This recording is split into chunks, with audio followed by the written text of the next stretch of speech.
stop. One style of fried chicken on this list started a war so intense it caused a nationwide chicken shortage and ended with someone being stabbed in a parking lot. Another was invented as an act of revenge by a cheated-on girlfriend, and the punishment backfired completely. One man was turned down over 1,000 times before anyone would sell his recipe. And the fried chicken most of the world grew up eating was developed by a man who had already failed at almost everything else.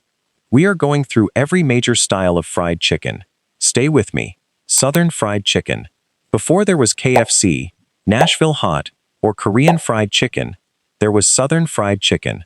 And its origins are more complicated than most people realize. Fried chicken in America was primarily developed and perfected by enslaved African Americans in the South, who brought frying techniques from West Africa and combined them with the chickens they were often allowed to raise themselves. It was one of the few foods enslaved people had some control over, and they turned it into something extraordinary. The technique was simple but precise. Chicken pieces coated in seasoned flour, fried in a cast-iron skillet in lard at the right temperature. Too hot, and the outside burns before the inside cooks. Too cool, and the crust absorbs the fat and turns greasy. The skill required was significant, and it was passed down through generations. After the Civil War, black women who set up food stalls and small restaurants along railroad routes became famous for their fried chicken. Travelers would plan their journeys around certain stops specifically to eat it.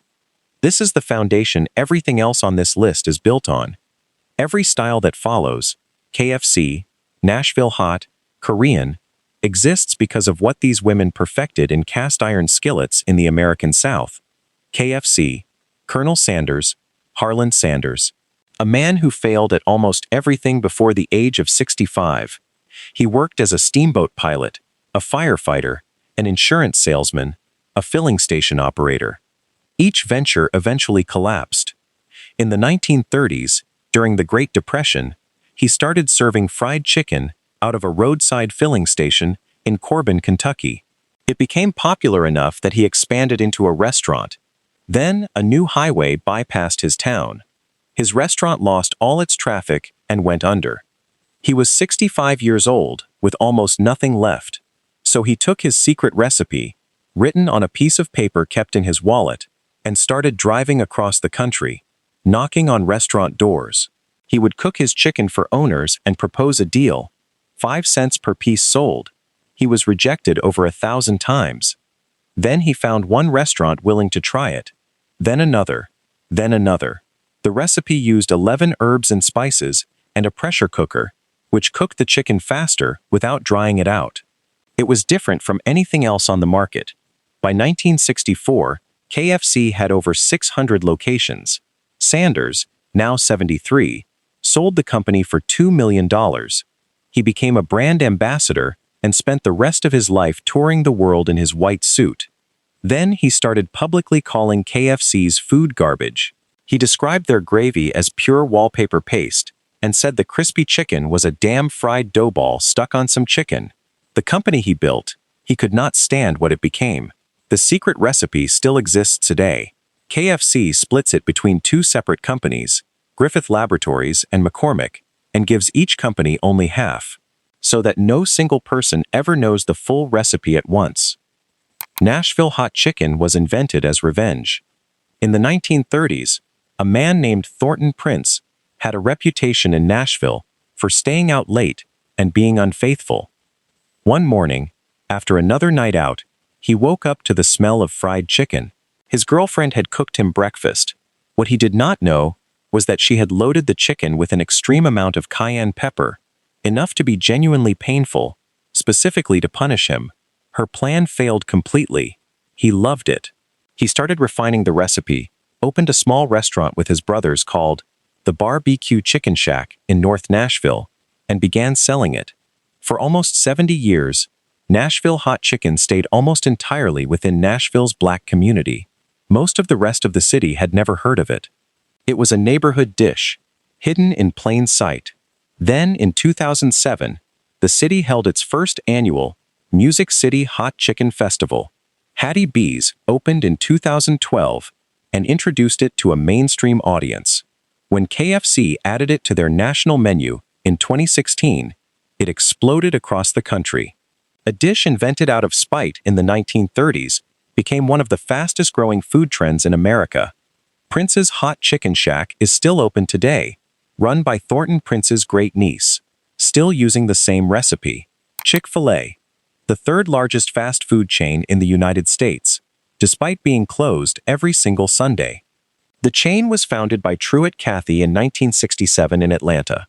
His signature was simple: a boneless, pressure-cooked chicken breast sandwich on a buttered bun with 2 pickles. For decades, it grew steadily but quietly. Then, in 2019, a tweet changed everything. The Chicken Sandwich War. On August 12, 2019, Popeyes launched a new chicken sandwich. A brioche bun, barrel-cured pickles, mayo, and a thick buttermilk-battered chicken fillet. It went largely unnoticed for about a week. Then Chick-fil-A posted a tweet. It showed their own sandwich with the caption, "Bun plus chicken plus pickles equals all the love for the original," a direct shot at Popeyes. Popeyes responded with 2 words, "Y'all good?" That reply was retweeted millions of times. Within days, lines at Popeyes locations stretched around the block. Some locations had 45-minute waits in drive-thrus. Traffic backups caused accidents. Popeyes had not prepared for this level of demand. 2 weeks after launch, they sold out of their entire 10-week sandwich supply. Completely gone. Over 20 fast food chains, McDonald's, Wendy's, KFC, Burger King, Sonic, Shake Shack, Taco Bell, and more, added or relaunched chicken sandwiches within the next 2 years. Online chicken sandwich spending grew 420% between 2019 and 2020. The demand created a genuine chicken shortage across the United States by 2021. Prices reached a 3-year high, and in a Popeyes parking lot in Maryland, a man was fatally stabbed after an argument that reportedly began overcutting in line for the sandwich. One tweet from Chick-fil-A.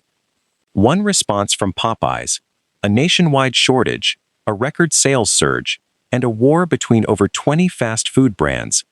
Popeyes eventually called a truce in 2021 by buying $1 million worth of chicken nuggets from its competitors and donating them to a food bank in New Orleans. Korean fried chicken looks similar to what most people know, but the technique is completely different. The key is double frying. The chicken is fried once at a lower temperature to cook it through, then pulled out, rested, and fried a second time at a higher temperature to create an ultra-thin, almost glass-like crust.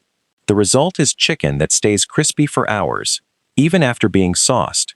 Regular fried chicken goes soft within minutes of being sauced.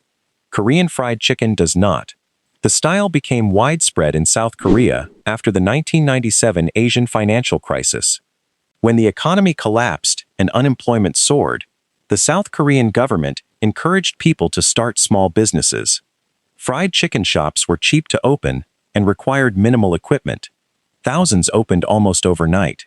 The market became intensely competitive, and that competition pushed quality and innovation. Sweet soy garlic, spicy gochujang glaze, honey butter, soy sauce, and rice wine coatings. These became the variations that defined Korean fried chicken culture. It came to the United States through Korean immigrant communities in cities like Los Angeles and New York, and by the 2010s, it had gone mainstream. Today, Korean fried chicken chains operate across North America, Europe, and Southeast Asia. Buttermilk fried chicken. The technique behind almost every famous fried chicken on this list, and the reason it exists, comes down to one accident. In the early 1900s, dairy farms across the American South had a problem. After churning butter, they were left with massive amounts of liquid buttermilk that nobody wanted. Farmers started using it in cooking, biscuits, pancakes, marinades. Someone discovered that chicken soaked overnight in buttermilk came out dramatically more tender than anything else they had tried. The acid in the buttermilk breaks down muscle fibers slowly, without cooking the meat. The proteins help the flour coating stick better. The fat keeps moisture inside during frying. The result was juicy meat, thick crust, and a flavor that nothing else could replicate. During World War II, buttermilk fried chicken became so important to Southern soldiers' morale that military cookbooks included standardized recipes for it. one of the few home cooking dishes officially documented by the U.S. Army. Without this technique, KFC, Popeyes, Chick-fil-A, and Nashville Hot Chicken all look completely different. Every major American fried chicken style traces back to a dairy byproduct that farmers originally had no use for.